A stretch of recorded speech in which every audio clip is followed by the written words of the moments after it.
This is how I bought my first investment property at just the age of 19 years old in Australia. So the purchase price of this investment property was $505,000, and this was 40 minutes away from Melbourne CBD. Now, as a broker myself, I do have access to quite a few range of tools, and I did do a desktop valuation on this property coming in at $561,000. Now, as soon as I settled the property, I had already made $56,000 in equity. Now, the way I structured this loan was something called a family pledge scheme, which means when a parent uses their house as guarantee to fund your deposit. Essentially, your parents basically put up their house as security to fund your deposit. This can fund 20% of the deposit, meaning you buy 100% of the property value, or they can even fund 10, 5, or even 15%. Now, in this instance, my parents only funded 10% because I had 10% of the deposit saved up myself.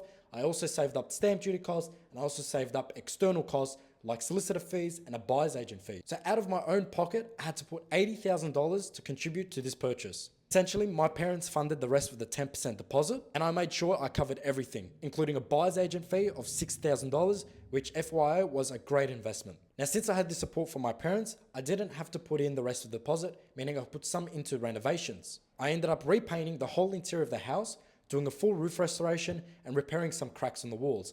This allowed to boost the rental yield. We were looking at a previous rent of around $400 a week, which was about a 4% yield. However, we got an increase to around $450 a week, which is 4.5%. So I boosted the yield by 0.5%. Now, what the goal is with this property is to make some extra contributions to the loan amount to make sure it goes to 80% of the loan to value ratio, meaning my parents' property are released from security. The goal moving forward is to extract equity as much as I can and fund the next purchases using equity instead of using your own savings. A quick disclosure, while your parents can help you use the family guarantee scheme, it all comes down to you at the end of the day. You still have to have the income to service the loan. So while you may be able to get help from external sources, it is important that you can make your repayments on time.